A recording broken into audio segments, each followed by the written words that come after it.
And Aunt Amy, of course, memorializing Martin Luther King's birthday today, this 2018, a couple months away from the 50th anniversary of his assassination, April 4th, 1968. And so I can't play some of these clips enough. They're it's just so great. Who talks like this anymore?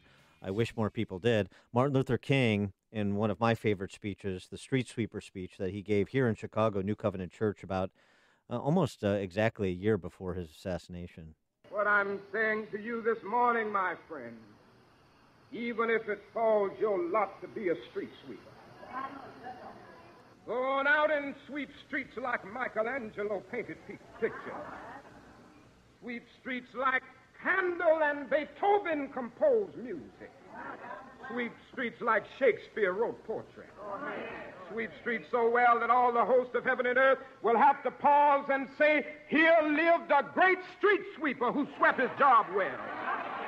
If you can't be a pine on the top of the hill, be a scrub in the valley, but be the best little scrub on the side of the reel. Be a bush if you can't be a tree.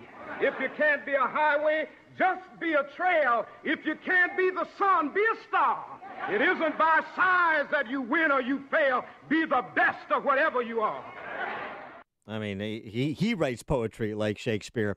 In addition to that, just this other clip, because I think it's relevant to our discussion today. This is the speech he gave at the Mason Temple in Memphis the night before he was assassinated. A rather prophetic speech. This is the On the Mountaintop speech. I'm not going to play that part. But the part in the beginning where he essentially holds America's stated values up for display and says, are people living up to these values as enshrined in our founding documents? Of course, the answer was no. But can we do that today? Can we honestly do the mirror test that Martin Luther King put to us in 1968? All we say to America is be true to what you said on paper.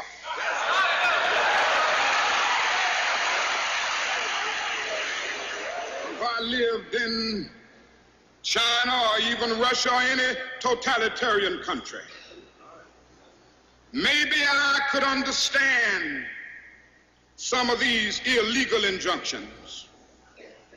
Maybe I could understand the denial of certain basic First Amendment privileges because they haven't committed themselves to that over there. But somewhere I read of the freedom of assembly. Somewhere I read of the freedom of speech. Somewhere I read of the freedom of press. Somewhere I read that the greatness of America is the right to protest far right. Now we're pleased to be joined by somebody who was there, generally speaking, during that period. He is another great, the great Walter Williams, His Eminence of Economics at George Mason University. Professor Williams, thanks again for joining us. Appreciate it. Hey, good morning. Morning. And so some of your contemporaries opined on the occasion of Martin Luther King's birthday today. And one of them is Shelby Steele, who had a piece in the Wall Street Journal over the weekend. And he said this, the oppression of black people is over with.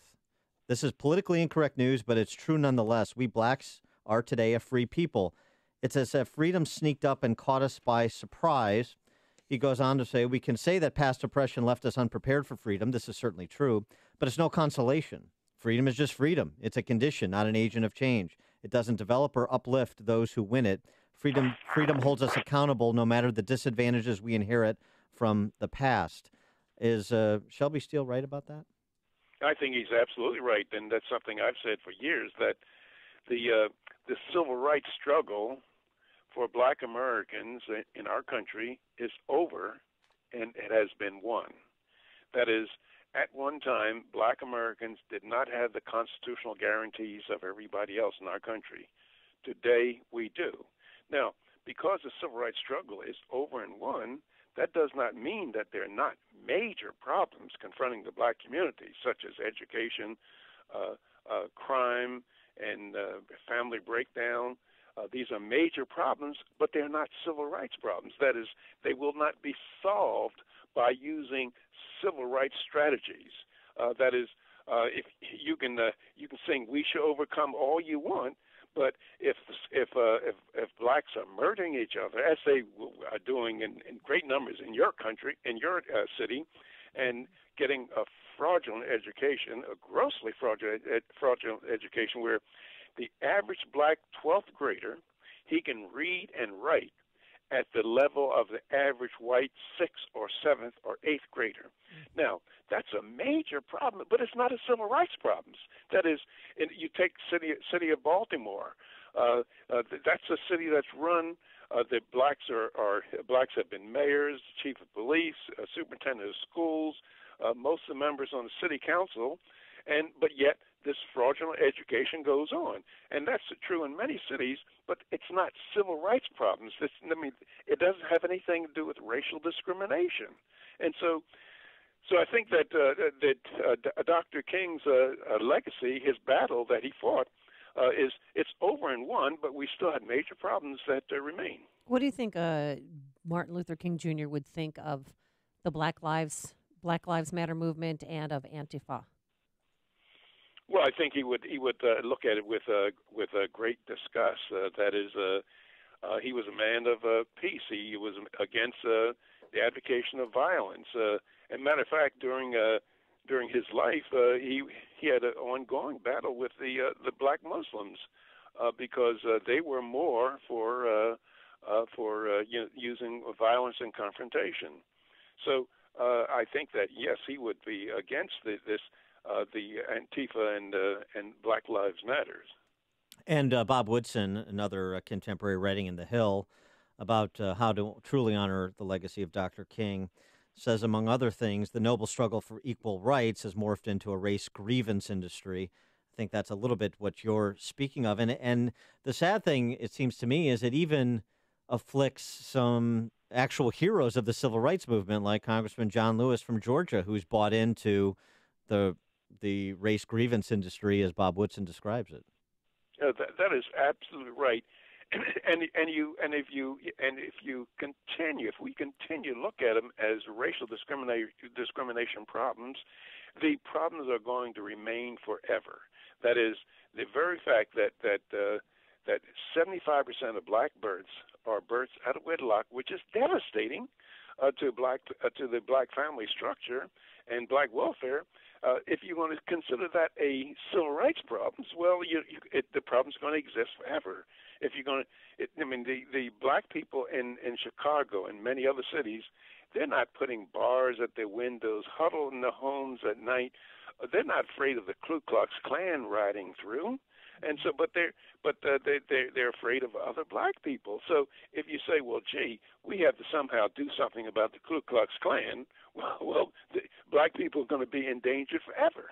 Well, we all, aspire for racial harmony, but when President Trump makes the comments about people coming from blank hole countries, does that take us a step back, or where does that leave us? Well, that's the president. If I were the president, I wouldn't use such language.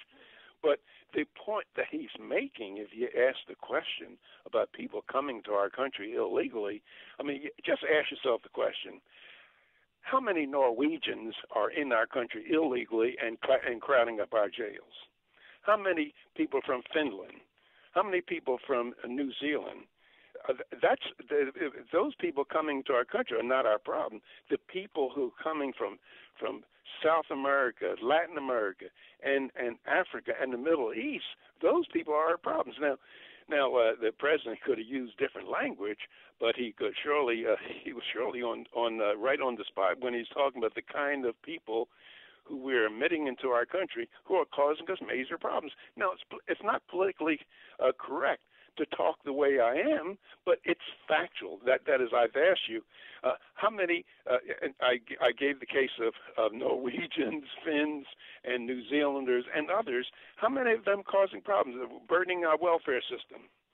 And the point that I think you're getting to, and that President Trump was trying to get to, is the point about a merit-based immigration system. It's It's not that would exclude people from Haiti or El Salvador or sub-Saharan Africa or anywhere else, but the question is, what's the standard by which we're admitting people, regardless of their country of origin? And the standard should be merit-based. They're going to contribute to this country, as opposed to being a detriment to this country in some material way, right? That is absolutely right. And the problem is made even worse by politicians in our country setting up sanctuary cities for people who are in our country illegally. I mean, if you ask them, I think somebody should ask the mayor of Chicago, would he set up a sanctuary city for shoplifters, sanctuary cities for car thieves, and if somebody's they stole a car or they shoplift, just pay some kind of fine and be on their way, and we'll take care of them anyway.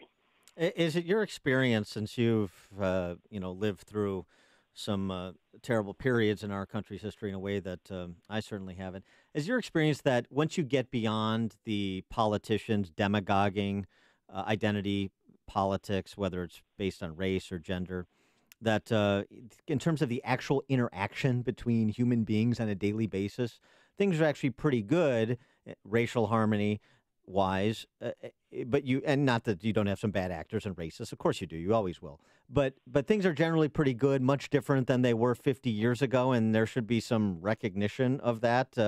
And people shouldn't be falling for the siren song of political demagogues who want to score points for themselves by fanning these flames. I think you're absolutely right.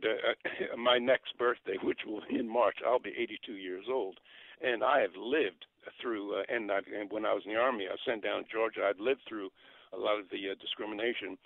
But one of the things that we Americans do not appreciate is that the great progress that Black Americans have made.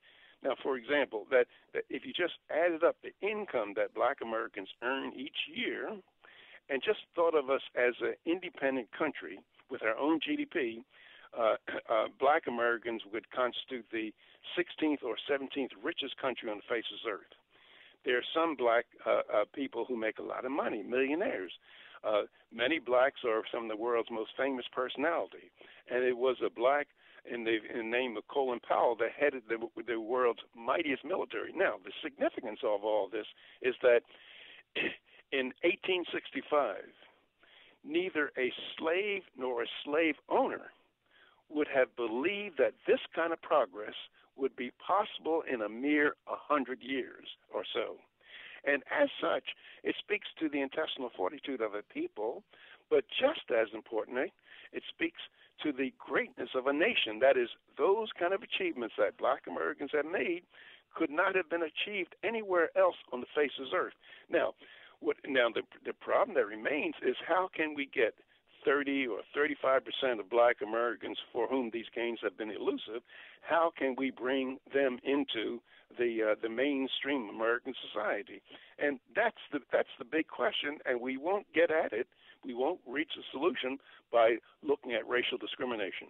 He is Walter Williams, the great professor of economics at George Mason University, also nationally syndicated columnist. The website, again, for your musings, Professor Williams, is? It's walterewilliams.com, walterewilliams.com. Professor Williams, thanks so much for joining us. Appreciate it. And thank you for inviting me. Bye. And he joined us on our turnkey.pro answer line.